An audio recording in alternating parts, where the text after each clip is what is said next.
Hi சலாம். இந்த video clipping நீங்க பார்க்கலையே, பாப்பீங்களா தெரியல. மதிப்புக்குரிய பிரகாஷ் ராஜ் சார், ஹாய் சலாம். டிரைவர் பையலாம் எம்எல்ஏ ஆக்குவியா அப்படிங்களே. உன்னோட டிரைவர் பையனுக்கு நான் எம்எல்ஏ ஆக்குறேன், இன்னொரு ஆக்குறேன். அவன் யாரு? உடனே அவன் துண்டு போட்டு எம்எல்ஏ ஆயிடுவான்.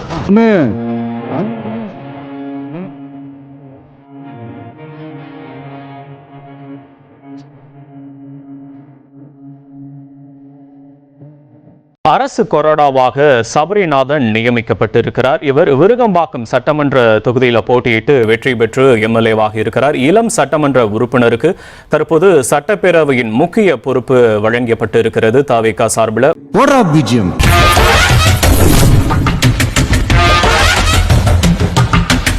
முதலமைச்சர் பையன் துணை முதலமைச்சர் ஆகும் போது டிரைவர் பையன் எம்எல்ஏ ஆக கூடாதா?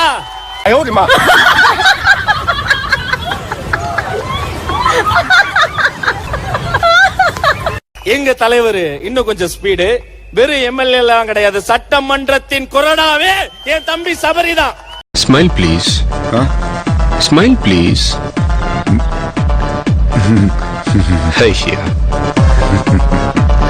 ஆர்ஜே பாலாஜி இயக்கத்தில் சூர்யா நடித்திருக்கும் கருப்பு திரைப்படம் இன்று வெளியாகியிருக்கிறது. இந்நிலையில் கருப்பு படத்தின் தொடக்கத்தில் முதல்வர் விஜய்க்கு ஸ்பெஷல் தேங்க்ஸ் கார்டு தெரிவிக்கப்பட்டிருக்கிறது.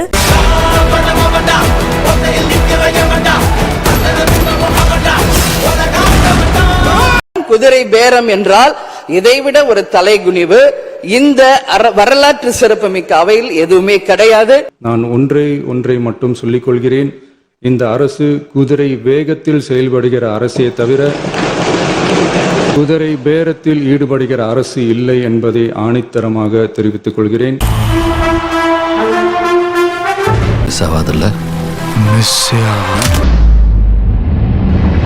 யார் குதிரை பேர் நடத்தினது? அந்த குதிரை பேர் நடத்தினது யார் சொல்லுவா? லிஸ்ட் நான் சொல்றேன். ஒன்லி பாடி லாங்குவேஜ் தான்ப்பா, உள்ள ஒண்ணு கிடையாதுப்பா. பாஷியம் கம்பெனியுடைய ஓனர் புரோக்கர் வேலையை பார்த்தாப்ல. அட பேயிலமோ, நீ புரோக்கரா? நீ அந்த மாதிரி புரோக்கரா? நீ அடுத்தது ஓப்பனா சொல்லிடணும்ல யார் யாரெல்லாம் தலைவருக்கு எதிராக சூழ்ச்சி செஞ்சாங்கன்னு. பாஷியம் கம்பெனியுடைய ஓனர் ரியல் எஸ்டேட் வேலையை பார்க்காம ஆட்சி மாற்றத்துக்கு இங்க உட்காந்துக்கிட்டு கவர்னரோட சேர்ந்து உட்காந்துட்டு சேர்ந்தது ஒரு கம்பெனியோட நிறுவனர். உன்னைய பத்தி நான் கூட என்ன நம்ப நினைச்சுக்கிறேன். நீ உடம்பு சீப்பாளா இருந்திருக்க. போடா, 100 லட்சம் துப்பிடுவேன். அதோட சேர்ந்து திரு உதயநிதி அவர்கள்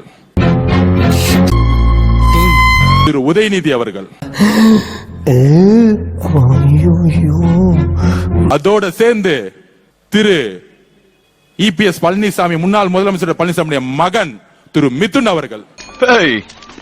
எவ்ரிபாடி மிஸ்டர் மைக்கேல் சார், இவங்க அத்தனை பேரும் ஒருத்தர் விடாம லிஸ்ட்ல சேர்த்துருங்க, ஒருத்தர் விடாம. சட்டசபையில நம்ம அமைதியா உட்கார்ந்துட்டு இருக்கோம். ஆதரவு இருக்கு, ஆதரவு இல்ல சொல்லிட்டு அமைதியா போயிருக்க வேண்டியதானே. உங்களை கடுமையாக நாங்க எதிர்க்கிறோம் எப்பயும் போல பொய்யா சொல்லிட்டு கிளம்ப வேண்டியதானே. இதுக்கு வர மாறி மாறி சக்தியை விட்டு விளையாடிக்கிட்டு இருப்பாங்க. இதுக்கப்புறம் சொல்ற எனர்ஜி இல்லடா. நமக்கு எலெக்ஷனை பத்தி கிளாஸ் எடுக்கிறாரா முன்னாடி உட்கார்ந்துகிட்டு? யாரு? திரு மு.க. ஸ்டாலினுடைய மகன் இளவரசர். ஏன் உனக்கு இந்த வேலை? நீ வாங்குற இந்த 10-5 பிச்சைக்கு இது தேவைதானா? ஒரு விளம்பரம்.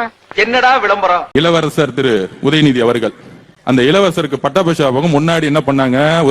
துணை முதல்வராக்குனாங்க. இப்ப எதிர்கட்சி தலைவர் ஆக்கிட்டாங்க. மறுபடியும் ஏன்டா திரிக்கிற? இருக்கிற பொறுப்புல எல்லாம் உங்க பேரே இருக்கே. இதெல்லாம் எங்க அண்ணன் ஜெயிச்சு வாங்குனது இல்ல, வேலை கொடுத்து வாங்குனது. நான் வேற நினைச்சேன் யாரா சீனியர் எல்லாம் போடுவாங்க, நம்மள உண்டு இல்லன்னு கொஸ்டின் கேட்க போறாங்க, சரி நம்மளும் ரெடி ஆயிடும் நினைச்சேன். இந்த குடும்பம் என்னைக்கும் திருந்தாது. இவ்வளவு அடிப்பட்டாலும் திருந்தாது. எவனுக்குமே விருப்பம் கிடையாது, எல்லாம் வேண்டாம் விருப்பம் உட்கார்ந்துருக்காங்க. பட்டாபிஷேகம் பண்ணி தான் குடும்பத்தை தூக்கி போட்டாங்க மக்கள். திருப்பி ஒரு பட்டாபிஷேகம் இதெல்லாம் தாங்கிக்க வேண்டியதா இருக்கு. வந்து சொல்றாரு நம்ம கிட்ட, நீங்க 35% ஓட்டு எடுத்துட்டீங்க, மக்கள் உங்களுக்கு எதிராக 65% இருக்கிறாங்க, இப்பயும் தெரிஞ்சுக்குவாங்க நீங்க தேர்தல் அரசியல தோத்துருக்கீங்க. பரமா அவன் ஜெயிக்கல இவன் ஜெயிக்கல அப்படியே அடிச்சு இப்படி அடிச்சுக்கிறியே, உன் வாழ்க்கை நாசமா போய்கிட்டு இருக்கு, அதை பத்தி யோசிச்சியாளா? பரமா படிடா பரமா. இளவரசர் உதய அவர்களே, நீங்க இன்னும் 90% ஜெயிச்சுட்டாங்க, சட்டசபையில் உட்கார்ந்துட்டு இருக்கீங்க.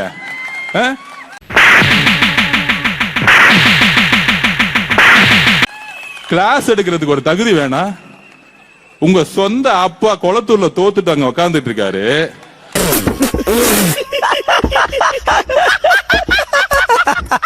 அப்பாக்கு ஆறுதல் கொடுக்காம அவர் பாவம் தோத்துட்டோமே 50 வருஷம் அரசியல் வாழ்க்கை. ஏன் சிரிக்கிறீங்க? 234 தொகுதியிலும் போய் வெற்றி பெறுவோம்னு போயிட்டு வந்தேனே, கடைசியில குளத்தூர்ல தோத்துட்டேன்னு உங்க அப்பா உட்கார்ந்துட்டு இருக்கும் போது ஏண்டா பஞ்சாயத்து போட்டு டிவி நோண்டுற மாதிரி போறேன் வரேன் முறை அதையே பிடிச்சு நோண்டுறீங்களா? வீட்டுல போய் ஆறுதல் சொல்லாம சட்டசபையில் அப்படி நிமிர்ந்து நின்னு பேசுறாராம், நமக்கு அட்வைஸ் பண்றாராம். ஏய் என்னைய வச்சு ஒன்னும் காமெடி கிமெடி பண்ணலையே. 2006 உங்க தாத்தா கலைஞர் அவர்கள் இருக்காரு, கலைஞர் கருணாநிதி அவர்கள் 26% வாங்கிட்டு முதலமைச்சர் ஆனாரே. எங்க தாத்தா 26% தான் வாங்கினாரு. சொல்லுங்க, 74% தான் எதிர்த்து நின்னாங்க மக்களு. அதனால அவர் தலைவரே கிடையாது. பேசுங்க. நீ கேட்ட ஒவ்வொரு கேள்வி என்ன செருப்பால அடிச்ச மாதிரி இருக்குடா. மாதிரி இல்ல, உண்மையிலே செருப்பால தான் அடிச்சது. சரி, ஃபீல் பண்ணாத. நாங்க ரோட்ல இருந்து வந்திருக்கோம். நீங்க உங்க அப்பா தலையில மகுடத்துல இருந்து வந்திருக்கீங்க. உங்க அப்பா இனிஷியல் இல்ல, ஒரு தொகுதியை தண்ணியை நின்னு ஜெயிச்சு காமிச்சிருங்க. 6 வருஷம் ஆசில் விட்டு போயிடுறேன். நொட்டினாரு இவரு. போய் காய்கறி கடையில போய் தக்காளி வாங்கிட்டாப்பா. திரு மு.க. ஸ்டாலின் அவர்களுடைய குடும்ப வாரிசை தூக்கி போட்டு, திரு கலைஞர் அவர்களுடைய பேரை தூக்கி போட்டு, திமுக கட்சியை விட்டுட்டு தனியா நின்னு ஒரு தொகுதியை ஜெயிச்சு காமிங்க. ஏங்க திட்டிட்டா? நீ பொத்திட்டு உட்கார்ற. அப்படிதான் பேசுவேன், அப்படிதான் பேசுவேன். அந்த இடத்துல கொஞ்சம் ஸ்கெட்ச் போட கொஞ்சம் தவறிட்டோம். சேப்பாக்கத்துல எல்லா போக்கஸ் அவங்க அப்பா மேல இருந்துச்சு. அடுத்தது வச்சுக்கலாம். என்னடா ரொம்ப பயமுறுத்துறீங்க? எங்களுடைய தலைவர் சி ஜோசப் விஜய்களை கையில் எடுத்துட்டாங்க. நீங்க எழுதி வச்சுக்கோங்க, குறைந்தபட்சம் இன்னும் 4 தேர்தல தண்ணி மட்டும் தான் நீங்க குடிச்சிட்டு இருப்பீங்க.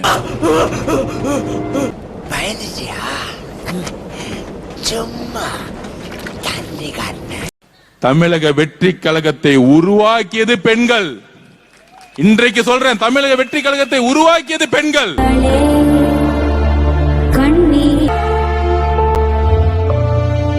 திமுக எப்பயுமே 2வது தாட்டி ஜெயிச்சதா வரலாறே கிடையாது. உங்க தந்தை கலைஞராலே முடியாத பொழுது நீங்க ஜெயிச்சிருவீங்களா எங்க தலைவர் எதிர்த்துன்னு? எவ்வளவு பணத்தை செலவு பண்ணட்டா, அவ்வளவுமே போச்சுடா. நம்ம கிட்ட கிளாஸ் எடுக்கிறாரு தேர்தல் அரசியலை பத்தி சட்டசபையில வந்து. அன்னைக்கு நான் எந்திரிக்கலான்னு இருந்தேன்.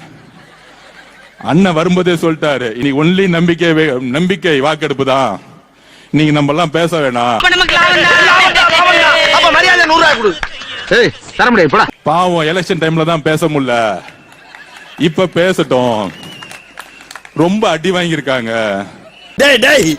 நீங்க அடிச்சதுக்கு அப்புறம் வேற எவன் அடிச்சாலும் அதை தாங்கக்கூடிய ஒரு சக்தி வந்துருச்சுனா அந்த உடம்புல. அப்படி ஒரு அடிடா அது.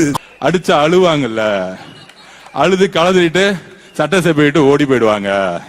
சொன்ன மாதிரியே பேசிட்டு ஓடி போயிட்டாங்க. மட்டமாவே